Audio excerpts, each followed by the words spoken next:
오늘 우리에게 주시는 하나님의 말씀은 마가복음 14장 32절에서 42절까지의 말씀입니다. 마가복음 14장 32절에서 42절까지 우리 한 목소리로 봉독하시겠습니다.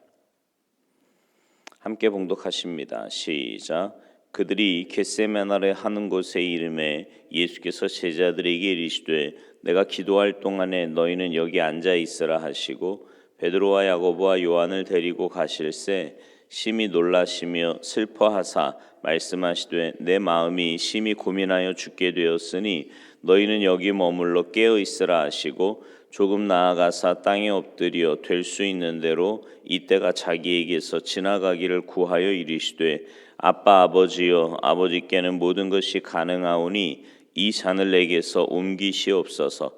그러나 나의 원대로 마시옵고 아버지의 원대로 하옵소서 하시고 돌아오사 제자들이 자는 것을 보시고 베드로에게 말씀하시되 시몬아 자느냐 내가 1시간도 깨어 있을 수 없더냐 시험에 들지 않게 깨어 있어 기도하라. 마음에는 원이로되 육신이 약하도다 하시고 다시 나아가 동일한 말씀으로 기도하시고 다시 오사 보신즉 그들이 자니 이는 그들의 눈이 심히 피곤함이라. 그들이 예수께 무엇으로 대답할 줄을 알지 못하더라. 세 번째 오사 그들에게 이르시되 이제는 자고 쉬라. 그만 되었다. 때가 왔도다. 보라 인자가 죄인의 손에 팔리느니라. 일어나라 함께 가자. 보라 나를 파는 자가 가까이 왔느니라. 아멘. 할렐루야.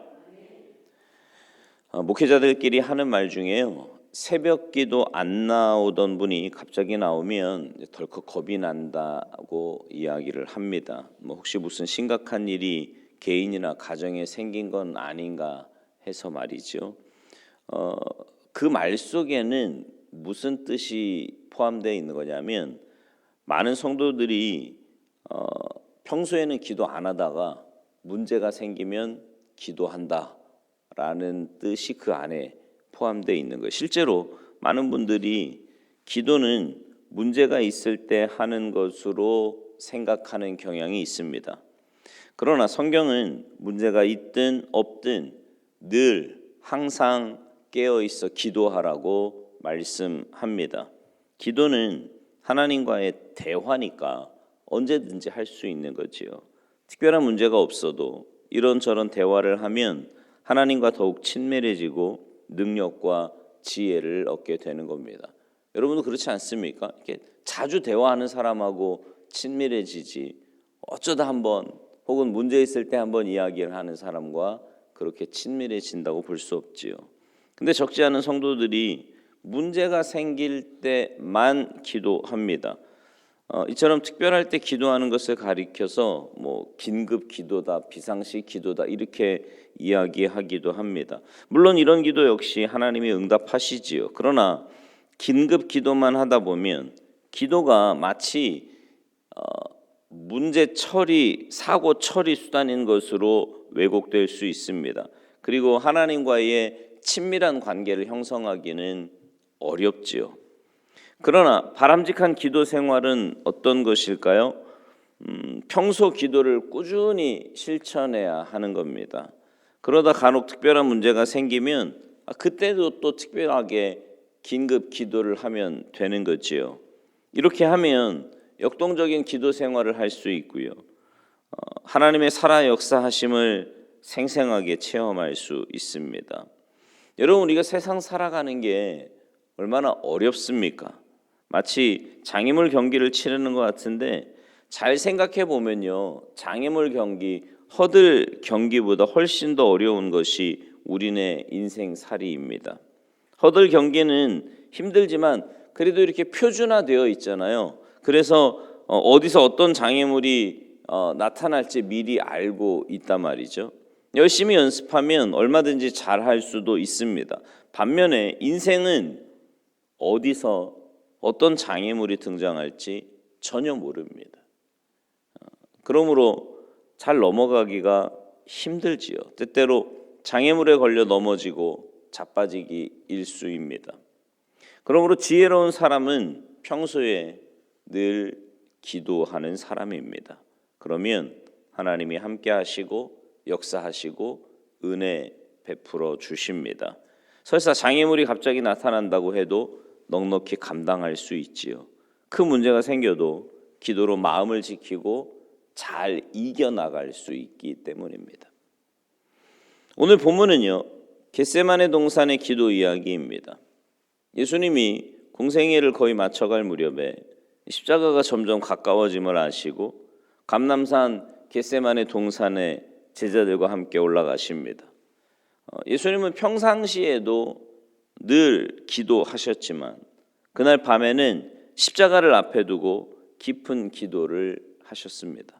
그러니까 예수님의 기도 생활은 평상시의 기도와 이렇게 긴급 기도가 병행된 것임을 알 수 있지요. 결국 십자가의 죽으심은 기도의 승리였음을 우리는 알 수 있습니다.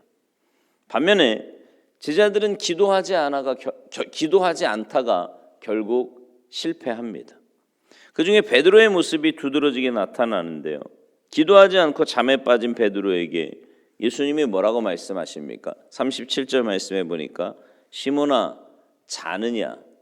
내가 1시간도 깨어 있을 수 없더냐? 그리고 뭐라고 경고하세요? 38절에 보면 시험에 들지 않게 깨어 있어 기도하라. 마음에는 원이로되 육신이 약하도다. 여러분, 시험은 대체로 두 가지로 오지 않습니까? 유혹과 시련이지요. 하나님이 주시는 능력으로 무장하지 않으면 유혹에 쉽게 넘어갑니다. 그리고 시련에 굴복하기가 쉬워요. 제자들이, 특별히 베드로가 그랬어요. 기도하지 않으면 누구라도 이렇게 될 수밖에 없습니다. 그러므로 여러분, 기도하지 않으면 신앙생활은 절대로 성공할 수 없습니다. 일어설 수도 없고 실패할 수밖에 없다는 말이지요. 우리가 내일 살펴보겠지만 50절에 보면 제자들은 결국 예수님 버리고 도망갑니다. 특히 베드로는 뭐라고 장담했어요? 내가 죽는 한이 있더라도 결코 주님을 버리지 않겠다고, 떠나지 않겠다고 장담했지만 별 수 없어요. 아무리 힘쓰고 애써도 영적으로 무장하지 않으면 시험 앞에 무기력할 수밖에 없습니다. 사도행전 12장에 보면은요, 베드로가 투옥되었다가 이제 추록하는 사건이 나오는데 베드로를 이제 잡아서 감옥에 가두었는데 이제 날이 밝으면 공개 처형하는 거예요. 그날 밤 천사가 나타나서 그를 추록시키는 기적이 일어나죠. 근데 그 직전에 무슨 일이 있었냐면 사도행전 12장 5절에 보면 이에 베드로는 옥에 갇혔고 교회는 그를 위하여 간절히 하나님께 기도하더라. 이렇게 말씀해요. 기도하더라. 그러니까 성도들이 베드로를 위해 간절히 기도했단 말입니다. 그럼 베드로는 뭐 하고 있었을까요? 사도행전 12장 6절에 보면 베드로가요, 두 군인 틈에서 잠을 자고 있다고 이렇게 이야기를 합니다. 두 군인이 그를 붙잡고 있고 쇠사슬에 묶여 있는데 태평하게 잠을 자고 있는 거예요. 여러분, 이게 무슨 상황입니까? 오늘 본문의 겟세마네 동산에서의 상황과 어떻게 다른가요? 베드로는 늘 잠보라, 겟세마네에서도 자고 감옥에서도 자고 뭐 계속 잠만 잤습니까? 겟세마네 동산에서는요, 기도하지 않고 잔 거예요. 반면에 사도행전 12장에서의 상황은 위기 가운데 성도들만 기도한 게 아니라 베드로도 역시 기도한 거지요. 근데 기도하고 나니까 어때요? 마음이 여러분 생각해 보세요. 지금 감옥에 있어요. 내일이면 죽어요. 옆에 군인들이 지키고 있습니다. 여러분 같으면 잠이 오겠습니까? 잠이 올 리가 없지요. 근데 자고 있다는 건 뭐예요? 하나님 앞에 기도하니까 마음이 평안한 거예요.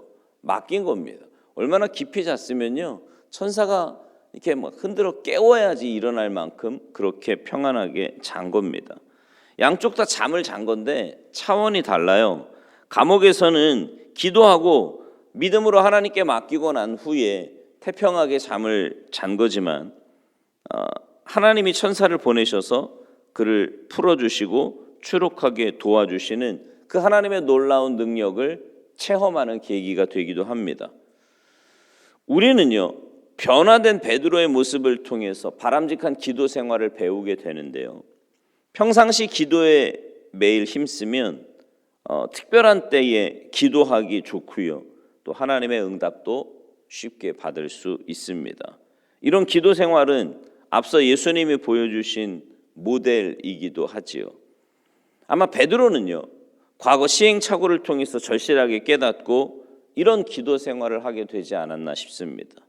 그래서 그런지요, 베드로전서 5장 7절 이하에 보면 이렇게 말씀해, 이렇게 권면합니다. 너희 염려를 다 주께 맡기라. 이는 그가 너희를 돌보심이라. 근신하라, 깨어라. 너희 대적 마귀가 우는 사자같이 두루 다니며 삼킬 자를 찾나니 너희는 믿음을 굳건하게 하여 그를 대적하라. 악한 원수 마귀가 성도들을 시험하고 넘어뜨리려고 우는 사자처럼 날리지만 깨어 기도하면 당당히 승리할 수 있다는 겁니다. 이런 까닭에 성경은 기도에 대해서 누누이 강조합니다. 여러분, 아무리 신앙 좋은 사람이라도 방심하고 태만하여 기도하지 않으면 추락할 수 있습니다. 그래서 빈틈이 생기지 않도록 늘 깨어 기도해야 합니다. 특별히 이렇게 매일 새벽에 주님 앞에 나오시는 분들은 여러분의 이 시간이 정말 주님과의 깊은 만남의 시간이 되도록 기도하시기 바랍니다. 그러니까 그냥 습관처럼 나 새벽 기도했지, 이 행위에 만족하시면 안 돼요. 내가 하나님과 인격적인 만남을 갖고 주님의 뜻을 깨닫고 깨달은 그 주님의 뜻을 내 마음에 새기고 그래서 주님의 뜻을 또 여쭙고 내가 그 하나님의 뜻 앞에서 내 삶을 비추어 보고 그래서 내가 어떤 삶을 살고 있는지를 말씀 앞에서 점검하며 기도하며 하나님 앞에 더 가까이 나아갈 때 우리의 신앙생활은요, 누가 뭐래도 또 어떤 시험과 유혹이 와도 정말 이렇게 건강하게 또 하나님 보시기에 아름다운 또 사람들이 보기에도 본이 될 만한 그런 믿음의 삶을 살아가게 될 줄로 믿습니다. 아무쪼록 베드로에게 예수님이 안타까운 심정으로 하신 말씀 여러분 잊지 않으셨으면 좋겠어요. 시몬아, 자느냐? 시험에 들지 않게 깨어있어 기도하라. 마음에는 원이로되 육신이 약하도다. 이 말씀을 늘 기억하시면서 기도의 사람으로 평생 승리하는 여러분 모두가 되시기를 주님의 이름으로 축원합니다. 기도하시겠습니다. 하나님, 우리가 늘 깨어 기도해야 되는 것은 연약한 저희들이 하나님의 뜻대로 올바로 순종하며 믿음의 길을 걸어가기가 결코 쉽지 않기 때문임을 말씀을 통해서 깨닫습니다. 특별히 매일 이렇게 주님 앞에 나올 때마다 그저 우리가 새벽 기도했다는 이 행위 자체에 만족하지 않게 하시고 늘 하나님의 말씀 앞에서 내 삶을 점검하게 하시며 특별히 주님과의 깊은 만남을 갖는 귀하고 복된 시간 되게 하셔서 매일매일 주님 앞에 나와 기도할 때마다 우리의 모습이 주님의 말씀으로 또 기도로 거룩한 삶 되게 하시고 주님 닮아가는 복된 인생 되게 하셔서 그런 변화된 삶을 통해 우리의 삶이 정말 주님 살아계심만 온전히 증거하며 살아가는 복된 인생들 다 되도록 주님 도와주시옵소서. 특별히 하나님, 오늘부터 시작되는 이 사순절 기간 동안 주님의 그 고난과 그 주님의 놀라운 사랑을 묵상하며 보내는 경건한 기간 되게 하시고 그 주님의 사랑을 나만 받고 누리는 것이 아니라 나를 통해 내 삶을 통해 내 입술을 통해 주님의 그 은혜와 사랑을 흘려보내는 귀하고 복된 기간 되도록 주님 역사하여 주시옵소서. 감사드리며 예수님의 이름으로 축복하며 기도하옵나이다. 아멘.